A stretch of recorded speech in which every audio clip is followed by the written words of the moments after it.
Vamos lá? Tudo bem contigo? Eu sou Jorge Reis, psicoterapeuta. Eu estou hoje começando uma espécie de curta-metragem, né?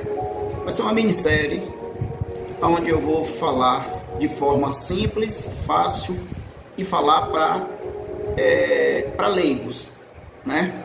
Na verdade, eu vou disponibilizar uma ferramenta de leitura corporal mais para uso doméstico, né? Para aqueles que querem entender um pouco o cônjuge, o amigo, o patrão, o colega, o vizinho, seja lá quem for. E aí você vai poder fazer uso dessas informações que eu vou estar passando a partir de agora.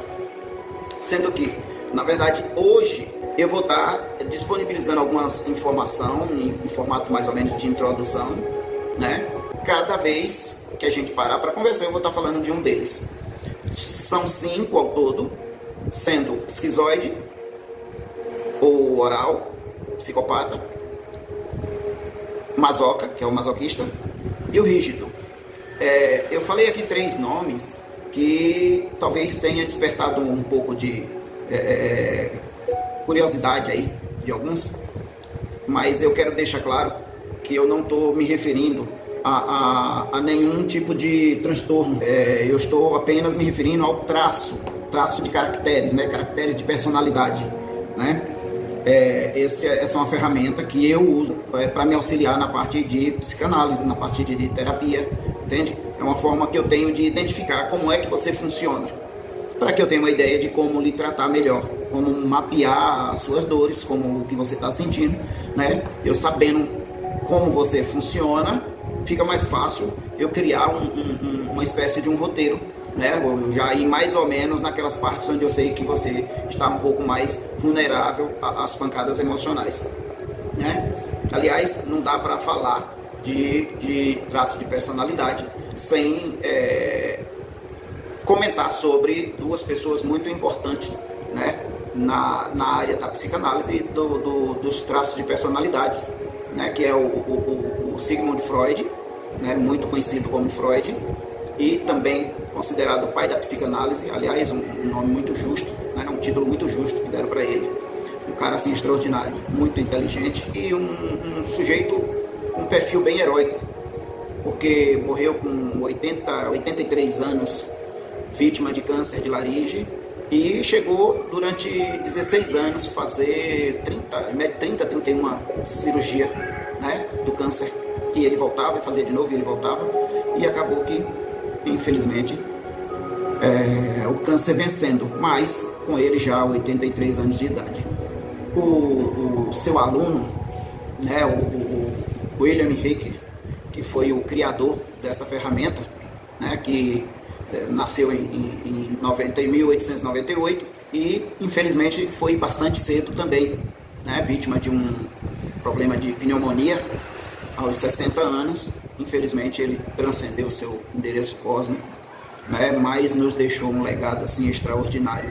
Já aluno de Freud desde os 20, aos 23 ele foi convidado por Freud, né, para fazer parte da tão prestigiada Sociedade Psicanalítica em Viena. Aos 25 anos ele concluiu a especialização em neuropsiquiatria. Um cara assim fora do comum, viu? Realmente eu posso considerar que um dos elementos mais inteligentes que eu já vi, né? Então chegou a criar várias clínicas, inclusive em Viena, né, na busca por solidificar a sua tese. Uma das áreas que ele mais atuava era na parte de sexólogo, né? Ele chegou a implicar tanto com essa área a ponto de ser visto como um elemento que estava criando tumulto com a opinião dele com relação a essa parte do sexo, né? Inclusive, nesse mesmo período aí, chegou a lançar um livro que tinha tudo a ver com essa parte, que ele acabou se destacando mais na frente, que no caso é Função do Orgasmo. Esse era o título do livro. Nesse livro, o Reiki confirmava, né, com toda a convicção, que o orgasmo é a liberação da energia reprimida, né? Ou seja, vamos considerar uma situação, durante o dia você viveu uma frustração no seu trabalho. Um cliente que não veio, um boleto que foi pago atrasado sem necessidade, pagou com juros, ou um funcionário que sei lá, criou uma situação desagradável. Enfim, muitas são as situações que podem lhe deixar frustrado. E aí, de repente, você chega em casa e encontra uma esposa linda e maravilhosa lá, tomada banho, cabelo molhado, cheirosa, e você simplesmente tem ali uma noite maravilhosa com ela, e você acorda de manhã, todo renovado, todo cheio de vida, para começar o dia novamente. Mas vamos considerar que a situação não terminou exatamente assim. E aí você chega em casa e tal, e aí vem, fulano, não sei quem brigou na escola, tá vendo, Aí, fulana não chegou até agora, eu não tô gostando muito dela com esse negócio desse namoradinho dela, não. E o cara já tá ali com a cabeça meio inchada. E aí tá, mas passou ali, resolveu, foi dormir, tomou um relaxante muscular lá e foi dormir. E aí, sei lá, de qualquer forma não deu, terminou o jogo, terminou 0-0. E aí acabou. De manhã, no dia seguinte, ele levanta, já pensando nos problemas do dia seguinte, que tem muita gente que parece que já leva o problema feito para o trabalho. E acaba que começando tudo de novo. E aí vai acumulando, sabe? Chega um momento que aí ele fica achando que a mulher não está sendo bastante receptiva, e a mulher fica de lá também achando que ele só pensa em trabalho, que ele isso, que ele aquilo e tal, e acaba havendo aquela falta de sintonia. Muito provavelmente eles vão começar a desenvolver determinadas inflamações, determinadas dores. Vai ter dia que um vai dormir achando que acordou mais cansado do que foi dormir, em função de dores no estômago, dores ali, dor de cabeça constante, né? Eu concordo com o Reiki, porque chega um momento que o parceiro não está sendo satisfeito, não está se sentindo satisfeito, né? O relacionamento não está sendo satisfatório, o coito não está sendo satisfatório. E daí vai surgindo algumas situações, né, com um reflexo físico, sendo que de origem mental, em função da insatisfação que ele começa a ter o desprazer de sentir. Isso influenciado pelo dia a dia cheio, né, e acaba forçando ele a se comportar de forma mais exaltada, triste, frustrada. Por alguns, o sexo é visto como sendo uma forma de manutenção do emocional. 1929 foi criada, né, a Sociedade Socialista para Consultas Sexuais e Investigação Sexológicas. Ou seja, uma empresa, uma clínica que foi desenvolvida como uma espécie de centro de pesquisa, onde haviam voluntários, né, pessoas que recebiam para serem meio que material de pesquisa para os estudos do Reiki, né? E aí, daí ele criava as teses dele sobre determinados funcionamentos. Era uma espécie de acompanhamento emocional, onde essas pessoas elas eram levadas a determinados tipos de processos terapêuticos, né? Direcionado mais a resolver os problemas dela na área sexual. E que muitas vezes tinham o problema resolvido. Isso foi em 1933. Ele com 36 anos. Nesse ano foi criado o livro, né, que o tornaria imortal, praticamente, né? Por quê? Porque o livro Análise de Caráter, que inclusive nesse período foi editado em alemão, né?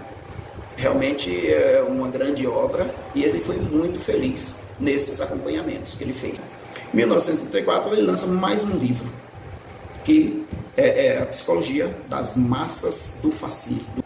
Membros da prestigiada Sociedade Psicanalítica de Viena, que foi fundada por Freud, inclusive, né, onde ele permaneceu por mais de uma década, resolveram expulsar ele, né, por conta das suas ideias tão radicais, né, sobre o uso do sexo como tratamento terapêutico, e acabou criando um bocado de situação desagradável a ponto de chegar a mexer com os caras mais abonados, né, da época, e muitas revistas e jornais começaram a trabalhar para abafar ele, entendeu? Ele era um cara que era destemido, ele ia para cima, ele fazia valer, criava movimentos e tudo, mas as revistas elas tinham um poder muito forte, revista, jornal, e acabaram, não conseguiu destruir a fala dele, fechar a boca dele, acabaram pegando o cara, né, carregando com tudo, com boca, com ouvido, com olho, com tudo.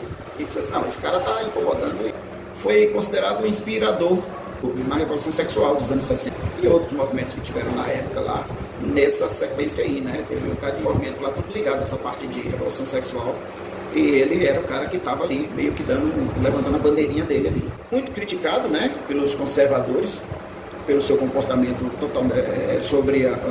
tão controverso, né, sobre essas teses sexuais. Foi também chamado de psicanalista radical, porque ele pegava muito, assim, sabe, pegava firme mesmo, não tinha nada de aliviar, não. Era assim e acabou, né? Nessa época, quando as revistas começaram a bradar contra ele, né, fazer meio que apologia, ou apoiar aqueles que queriam derrubar o Reiki, começou a surgir, do nada, mulheres que tinham visitado a clínica períodos antes, reclamando e colocando que durante o período de massagem, porque o tratamento na área sexual, na clínica, era presencial e era ali no toque, na massagem e tal, e expondo que realmente durante o período da sessão, né, terapêutica, passava a ideia de que havia um contato muito íntimo, a ponto de se sentir meio que assediada pela situação. E isso foi desencadeando meio mundo de processo contra o Reiki. E esse cara foi esguio, viu? Mas também ele foi esguio, não se entregou fácil não, né? Pois é, a versão do livro Análise de Caráter, que foi escrito primeiro na língua alemã, e inclusive foi traduzido em 1998 por Ricardo Amaral. A sua obra é de suma importância, né, para a psicanálise em si, né, como eu mesmo faço uso dela, né, para os profissionais da área na área transformacional, né, a área de relacionamento humano também usa muito ela e infelizmente vem sendo pouco usada pelo mundo acadêmico. O que eu sei é que realmente ele deixou grande contribuição, infelizmente se foi, né, como todos nós vamos, mas deixou seu legado aí, que está sendo muito importante para a gente. Essa aí é mais ou menos uma introduçãozinha aí, para vocês terem uma ideia de quem foram os elementos que contribuíram bastante nessa área e principalmente o William Reiki, que foi quem escreveu a obra, né? E não vamos esquecer também do sujeito que traduziu para a gente aqui, o Ricardo Amaral, que também deixou a sua contribuição aí no nosso serviço. Bom, a partir de agora, nós vamos começar a falar dos 5 traços de personalidades. Como eu comentei antes, né, são 5, que por sinal, no período que o Reiki escreveu o livro, em alemão, na verdade não eram 5, eram 8, né? Mas sendo que nós tínhamos lá o esquizoide, tínhamos o oral, o psicopata, o masoquista, e daí até chegar no rígido, nós tínhamos ali a histérica, compulsiva e a narcísica, para poder chegar no rígido. Ou seja, na tradução foi entendido que a histérica, a compulsiva e a narcísica estaria inclusa no traço de personalidade rígido, aquele elemento inteligente que pode ser homem ou mulher, e que não só foi agraciado com um corpo perfeito, uma cara simétrica, assim, bem, tudo no seu lugar certinho, como também é aquele elemento muito inteligente, que para chegar em determinados lugares, em determinados objetivos, ele meio que usa de tudo que ele puder, sem medir muitas consequências. Conquistar, que ele é um conquistador nato, né, por natureza, ele tem um sex appeal fora do comum. Então, o que acontece? Muito charmoso, muito elegante, muito fácil você perceber o rígido. E aí, o que vai acontecer? Esse elemento, muitas vezes, ele vai meio que manipular aqueles ao redor para conseguir as coisas que ele quer. É muito parecido o comportamento com o psicopata. Sendo que esse aí vai ter um comportamento mais natural, por isso ele é mais relacionado ao narcísico. Entende? O psicopata, ele tem um comportamento de manipulação, mas é um comportamento mecânico. Ele manipula as pessoas convenientemente. Cá no rígido, ele já é mais natural. Ele é meio quase, vamos chamar quase que inconsciente. Entendeu? Na maioria das vezes, os narcísicos, eles têm uma postura muito voltada para o rígido. Que mais na frente a gente vai falar do rígido com mais detalhe, para vocês entenderem exatamente por que o rígido chama rígido e como identificar esse traço nas pessoas próximas de vocês.